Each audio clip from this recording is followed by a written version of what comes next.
In this video I'm going to talk to you about the various controls in HeatMap Theme which can help you change the structure of the theme. There's a few controls, I'm just going to go through them now. So if we just dip into the HeatMap options and we click on structure. So what have we got?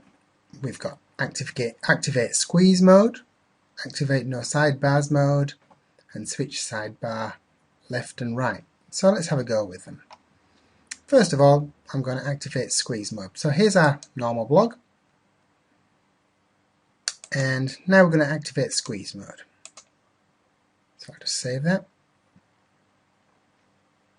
and then we'll have a look. We'll just wait for it to load. It's going a bit slow today. Let's just hit it again. There we go. Okay, so here we go.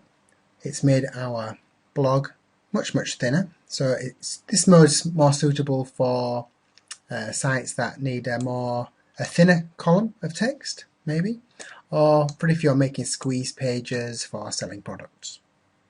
Okay, let's go and have a look at another one of the controls. I'm going to go down to structure, and this time I'm going to activate no sidebars mode. So I'll save that,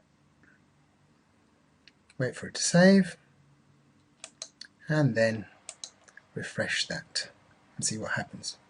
So as you can see now, we have no sidebars. So you can make a completely sidebarless blog if you wish.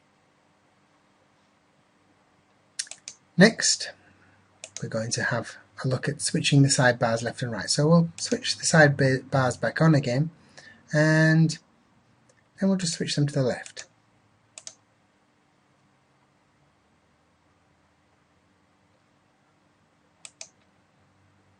And we'll refresh that.